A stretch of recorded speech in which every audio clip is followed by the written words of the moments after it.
Bienvenidos a Con Buenas Palabras. Soy María Pérez y os voy a acompañar en este espacio donde las letras serán las protagonistas. Aquí aprenderéis algunas nociones básicas para iniciaros en el mundo de la creación literaria. De la mano de profesores del grado en Lengua y Literatura Españolas de la Facultad de Filosofía y Letras, nos adentraremos en el universo de la narrativa, la lengua, la escritura y la literatura. Si quieres aprender a dar tus primeros pasos en el mundo de las letras, este es tu espacio. María Delgado es catedrática y vicerrectora de The Royal Central School of Speech and Drama de la Universidad de Londres. Licenciada por la Universidad de Gales, es doctora por la Universidad de Newcastle upon Tyne y máster de la Universidad de Leeds. Codirectora de la revista de Taylor & Francis de Contemporary Theatre Review, es miembro del consejo de redacción de European Stages.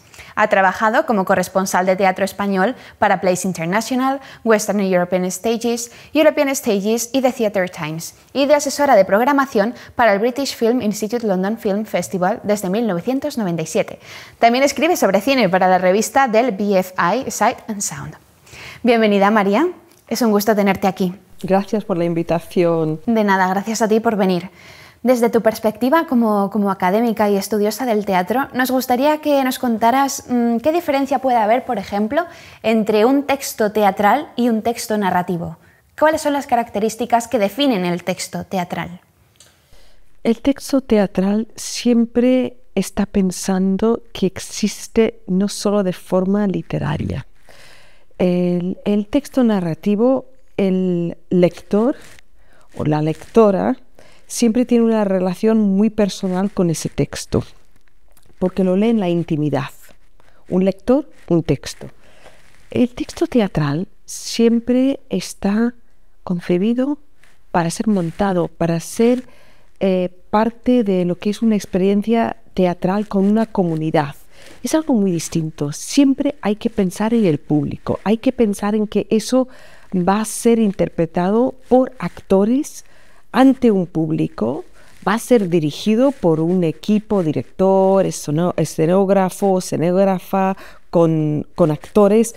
Y esa dimensión que existe en 3 dimensiones, vamos a decir, interpretado por actores en carne viva, en ese espacio compartido con un público, eso dice que el texto teatral, aunque tenga una vida literaria que la puedes leer, siempre falta algo, falta una chispa, que es la chispa que se nota cuando se ve en un teatro, cuando tienes, y más de verlo, es la experiencia de estar recibiendo ese texto, construyendo ese texto en un teatro, en directo, con otras personas. Sí, que al final es una experiencia viva, que el texto cobra vida.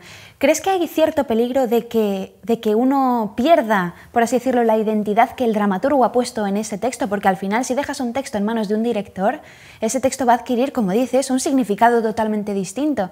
Entonces, ¿qué peligro o qué amenaza puede haber para ese escritor que a lo mejor ha puesto un mensaje y un alma en ese texto y de pronto lo ve convertido en algo distinto? Esta pregunta ha estado preocupando a lectores desde mediados del siglo XIX, porque antes de mediados del siglo XIX no había un director, un Metteur en scène, un regisseur, como dicen los alemanes, en el mismo concepto que tenemos nosotros ahora de un director, de una directora de un texto.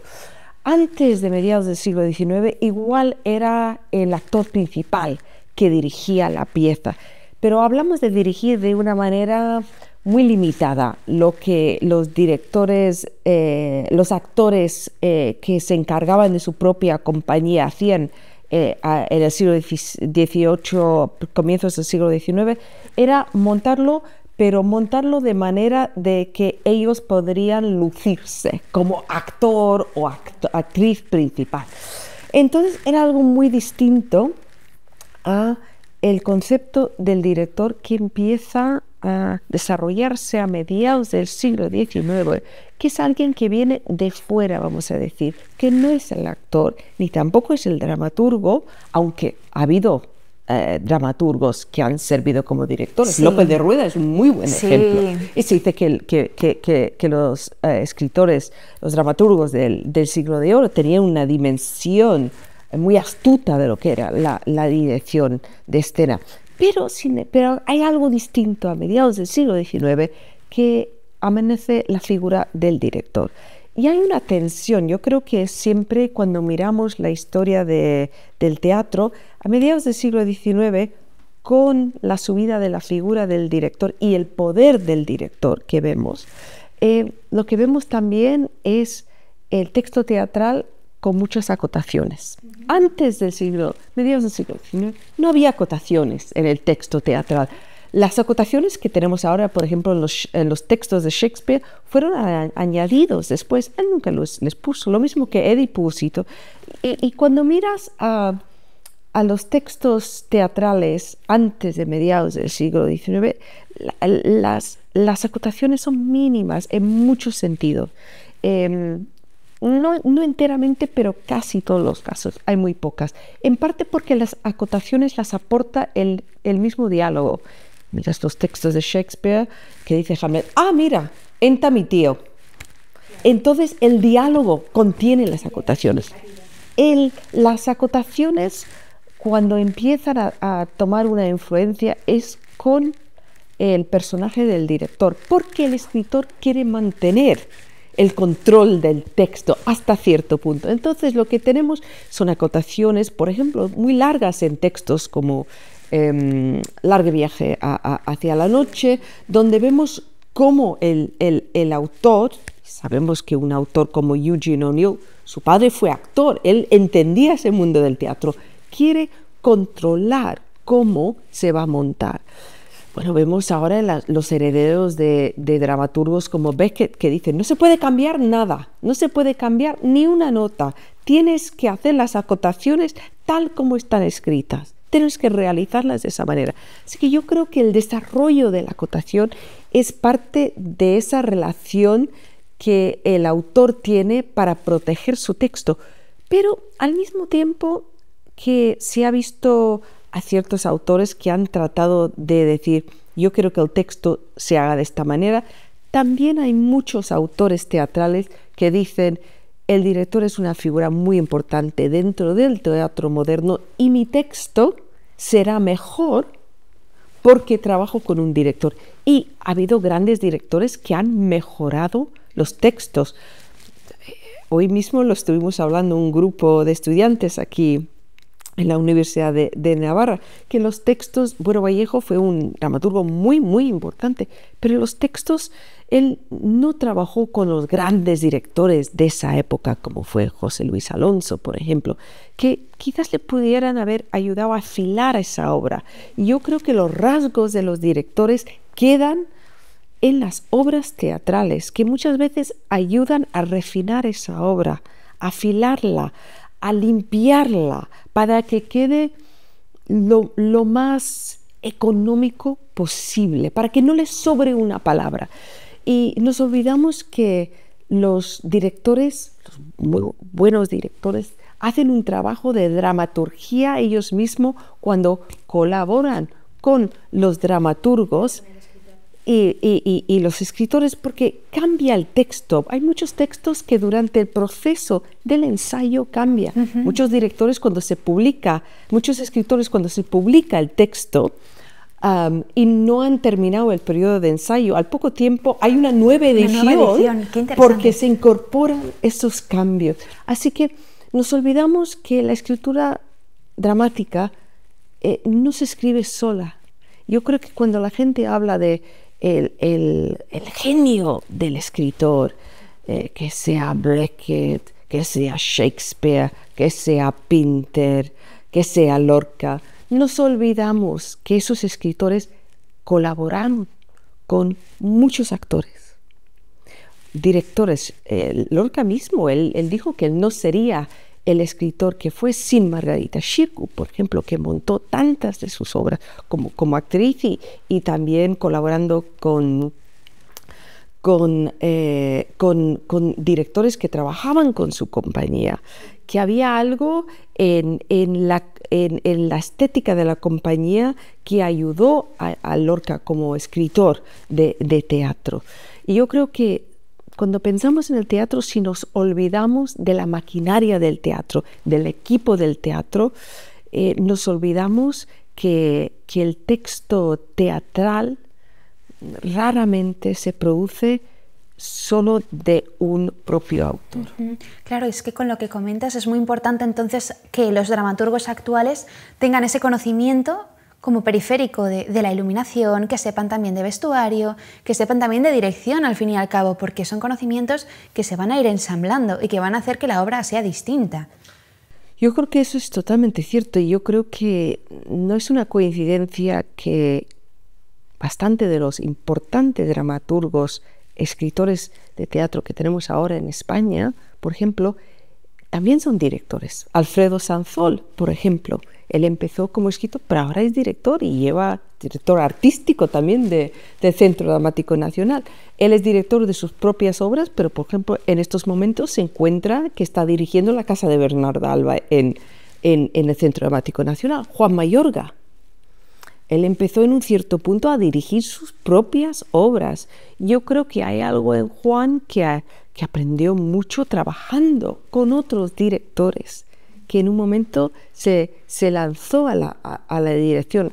Así que no todos los escritores se convierten en dramaturgos, pero si miramos también, esto pasa también en el cine. Martin McDonagh, el escritor inglés, pero de familia irlandesa, él empezó como dramaturgo, después dirigiendo, empezó a escribir guiones, ahora dirige sus propios guiones para el cine.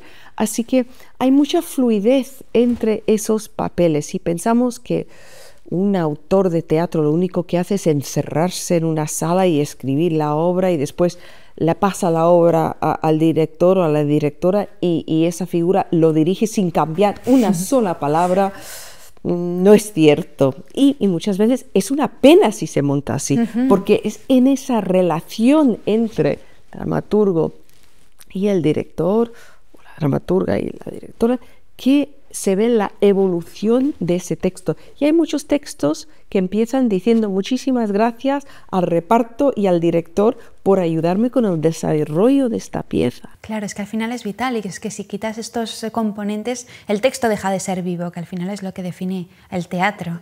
Y el texto deja de ser vivo de una manera en que igual se monta una vez, pero no se va a remontar. No se va a remontar. Hoy estuvimos hablando en clases sobre textos que se han remontado muchas veces, no solo textos de autores españoles como Juan Mayorga y Jordi Galcerán, que no solo se han montado una vez cuando se estrenaron, pero se han montado múltiples veces con distintos directores y en distintos idiomas.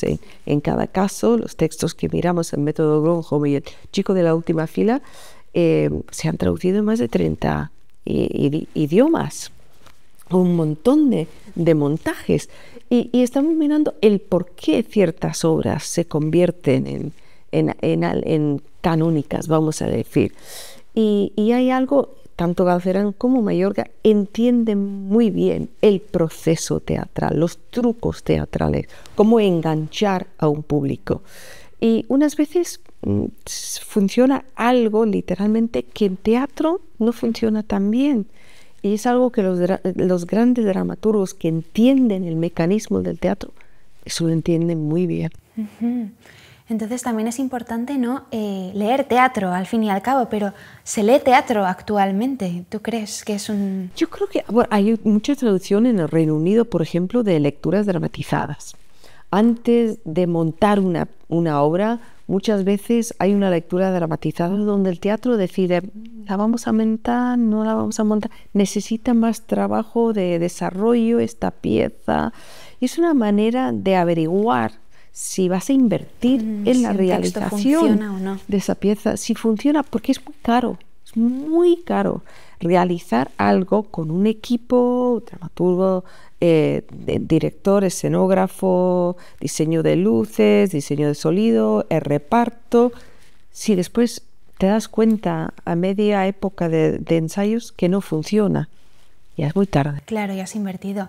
En este aspecto es interesante porque al final el oficio del escritor ya es precario de por sí, pero el del dramaturgo parece que hay una dificultad añadida, ¿verdad? Porque es una inversión, como bien dices, y que hay muchos aspectos a tener en cuenta para que salga a cabo. Sí, yo creo que es una de las razones por qué dramaturgos no solo trabajan para teatro, trabajan también para televisión, para radio, para cine, también hacen adaptaciones de novelas, también, en ciertos casos, traducciones. Talcerán, por ejemplo, también es traductor. También adapta, Juan Mayorga también ha adaptado. Sergi Belbel es otro muy buen ejemplo, traductor del francés. Todas estas cosas yo creo que ayudan que vean la escritura como un oficio. No es un hobby, es un oficio, pero cada vez es más difícil ganarse la vida de hacer. Por eso hemos visto que escritores de teatro, dramaturgos, han ido ampliando. Harold Pinter, por ejemplo, escribió también para cine, para radio. Entonces vemos que la necesidad de ganarse la vida unas veces te deja a la necesidad de escribir para otros medios, no solo de teatro. ¿Y por qué crees que es tan difícil ahora mismo dedicarse a la escritura, ya sea en dramaturgia, en narrativa? Esa es una pregunta muy difícil. Yo creo que la gente muchas veces no está dispuesta a pagar para la cultura. Cree que la cultura debe de ser libre para todos. Hombre, en un mundo ideal yo creo que la cultura es súper importante. La cultura es como el agua, es como la comida. Uno lo necesita para sobrevivir. Cuando unas veces la gente me dice, las letras, la cultura no importan. Y yo les pregunto, ¿y durante COVID? Cuando estabais encerrados, ¿qué hacíais? ¿Qué hacíais? Porque yo sé que leía mucho, yo sé que veía muchas series en Netflix o en la BBC, yo sé que veía muchas películas, que había muchos teatros. El Teatro Nacional, por ejemplo, en Inglaterra, que daba gratis obras que habían rodado, que podías verlas gratis. Una vez por semana te ponían una obra que podías ver. Pues eso, ¿quién lo paga? ¿Quién lo paga? Entonces yo creo que hay una mentalidad en ciertas partes de la sociedad, no en todos sitios, que cree que todo debe de ser gratis, que no hay que pagar. Y eso es muy difícil, porque es un oficio y merece respeto y merece que la gente entienda que eso no ha bajado del cielo. La obra no ha bajado alguien ha invertido un tiempo, o un equipo ha invertido un tiempo en realizarlo. Y eso alguien lo tiene que pagar. Alguien lo tiene que pagar. Así que yo creo que eso es un problema, en el sentido de que mucha gente no quiere pagar. Dice que no. Pero sin embargo tenemos que entender cómo valoramos la cultura. Y el valor unas veces se indica por decir, mira, esto lo voy a comprar, voy a invertir en la cultura comprando este libro, comprando esta antología de poesía, pagando 12 euros al mes para Netflix, para poder gozar de las películas que puedo ver ahí, pagar la entrada de 15 euros para ir al teatro a sentarme ahí con gente que no conozco y tener esa experiencia. Igual conoces el reparto, igual no. Yo creo que es importante para nosotros involucrarnos en la cultura reconociendo que hay que invertir en ella. Y nosotros formamos parte de esa cultura de inversión. Sí, esperamos que el Estado, los ayuntamientos invierten, pero nosotros también tenemos que hacerlo. Sí. Pues con esto podríamos cerrar, ¿no? Con esta idea de que tenemos que involucrarnos en la cultura y de que al final es una tarea de todos, ¿no? Es una tarea de todos, porque pensamos que unas veces que la cultura, pues mira, alguien escribe algo y nosotros lo consumimos. No, el lector, la lectora, el público en una obra de teatro siempre es participante activo. La obra de teatro se crea con un público. La novela se crea con un lector. Si no hay lector, solo son palabras en una página. Es el lector o la lectora que animamos esas palabras, las llevamos a nuestra imaginación y creamos ese mundo en nuestra imaginación. Tantas veces cuando lees una novela y después vas a ver una adaptación de esa novela, teatro, en cine, piensas, uy, no era así como yo me lo imaginaba. Y hay alguien que dice, pues mira, a mí sí me ha gustado mucho porque era exactamente como me lo imaginaba. Y piensas, ¿leímos la misma novela? Pues claro que sí, leíste la misma novela, pero como cada ser humano es distinto, cada ser humano tiene la experiencia distinta cuando construye esa novela o cuando se sienta en un teatro para formar parte de esa experiencia. Y eso es una de las cosas que es tan maravillosa de la cultura y de las letras, que cada uno tenemos nuestras lecturas propias. Ninguna es correcta o incorrecta. Son apropiadas para nosotros mismos y somos dueños de esas lecturas y responsables de esas lecturas nosotros mismos. Así que yo creo que eso, la cultura la coproducimos. Y hay algo tan maravilloso en las maneras en que usamos los muslos que son nuestros cerebros para dar sentido a lo que leemos, a lo que vemos, a esa experiencia en un teatro. Y nos olvidamos que somos activos. Si nos olvidamos que somos activos, perdemos la importancia que puede tener la cultura en nuestras vidas y para nuestra sociedad. Pues muchas gracias, María, por este tiempo y por enseñarnos, ¿no?, un poco de este apasionante mundo que es el mundo del teatro. Muchas gracias por tu tiempo. Gracias a ti, María, por esta colaboración y esta conversación entre las dos. Y a nuestros oyentes los esperamos en el próximo episodio.